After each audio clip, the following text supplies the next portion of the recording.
We went to a village for a jagran and I was walking in our backyards and as always was absolutely in awe of the place. It was golden hour, the air was warm and a little cold, just in the right way. I was gazing at the peacocks, looking at the cattle, hunting peacock feathers, the stuff I did as a kid, the stuff that I still do because this is truly where life finds you.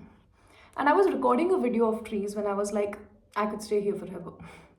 And that made me stop because what did you just say? You stay here forever. And I backtracked. I was born there. But what makes me love that place so much is not exactly that place, but the idea of it beautifully wrapped up in nostalgia. For years, I guess till I was 8 or 9, I spent my summer vacations there. And it was fun. My sister and I used to go with Achari to the water tank during the evenings and bring water. And we used to go and find wood in the backyards to burn it for food. It was all so fun. But what skipped my notice then as a kid was that we used to do it because it was fun, not because it was our need. Like, khel tha, majboori nahi. And yesterday, when my mind was like, I can stay here forever, and I was like, no, you cannot. Since I was a kid, I always knew I'll come here and I'll leave. The leaving part was always confirmed, and there was no doubt about it. I love my village, and I am a firm believer that every human being should have their gaon ka ghar. It keeps you grounded, it reminds you of your roots, and if someday you fly far away from yourself, this place has power to bring you to you. I also feel that even having this belief, the fact that I can believe this is because of the privilege I have, I always knew, I knew my stay was temporary. As a kid, it was 1.5 months, and now that I'm older, however long the function would take. If it's a wedding, then maybe 5 7 days, or it's a jagran like yesterday, then 10 to 12 hours. We left at 2:30 in the morning. I can say that life there is better, and it might be, but I can say this because I have another life waiting for me outside of the village, outside of my nostalgic bubble. It's evident I cannot stay there forever.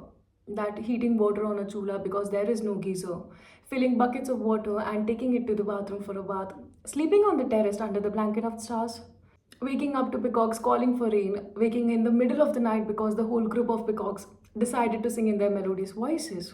Have birds make their nest near the fan so now you can't even turn on the fan. It is so blissful. Makes one question the life you live in the city, and it completely, totally changes meaning of your life. But then again, isn't this a privilege too? I love these challenges or like adjustments because they boost my ego. It strengthens my belief that I can adjust if I want, that I'm not so heavily dependent on all the basic luxuries we are all used to. But it is a lie because for me, this is all fun and I can adjust and I very well do with no irritation, with no when will we go back. I can do it because I know my visit here is temporary. In a few days, I'll leave and won't come back until either someone decides to get married or someone dies. One thing that has been so prominent in my life is that everything, if you look at it through the lens of gratitude, is a privilege. The fact that I can breathe properly now, something I couldn't do 6 years ago, because of a lung infection, the fact that I can sleep peacefully at night and not spend my night looking at the ceiling, trying to get as much air as possible, then holding on to it before exhaling is a privilege. I can breathe without my chest hurting. It is a fucking privilege because I know there are so many people out there who can't. The fact that I was born in a village no one has ever heard of and then left it and went to one of the best schools my hometown Udaipur could offer, made friends, and after school got introduced to books. In 3 years, I started writing myself. Isn't this a privilege too? My parents' generation spent half of their life in the village. They worked day and night for where they are today, and we, the next generation, had it easy.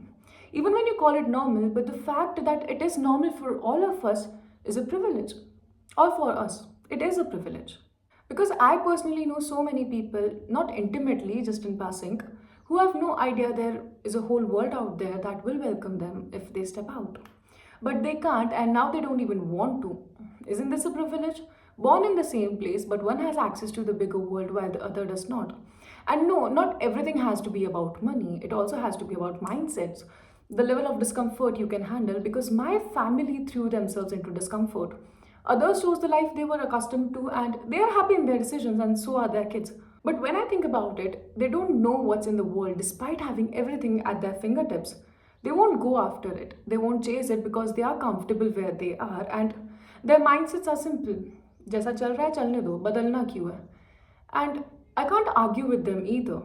Because maybe they are speaking from contentment and I from intense ambition. The life there is simple, that's what we believe, but it's filled with hardships and heartbreak.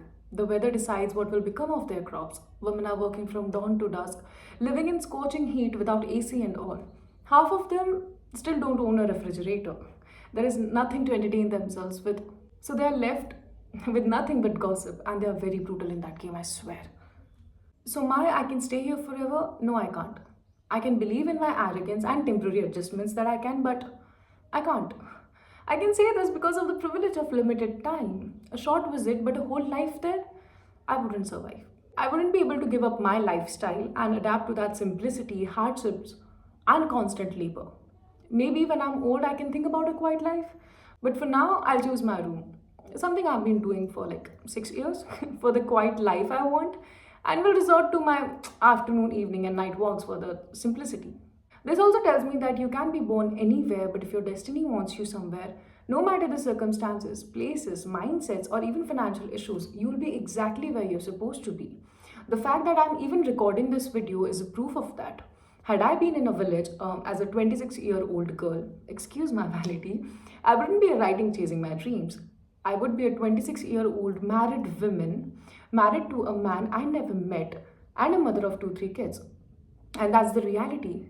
And for that, I am incredibly grateful. Because had I been there, as I so blissfully believe in my ignorance, I wouldn't even know what being a writer would mean or why someone would choose to become a writer. I wouldn't be finding solace in books, but in the yearning eyes of mine. I would be hoping for a better life in the next one and compromising with the one on hand. It was my ignorance before and the level of comfort we all have with complaining because if you truly look at how your life panned out, you know how privileged you are and how you could have been in a different book had one thing been different. Complaining is comfort, gratitude is conscience. Choose accordingly. I'm extremely proud of this piece. I have never been this honest in plain sight. Not saying I've been dishonest in my writing, won't insult my art in that manner. But I usually weave honesty in metaphors, so it won't be that direct in my face. But this, I couldn't just stop writing, and while writing, I realized I don't have the energy to be indirect. I love this piece. Anyway, bye, take care.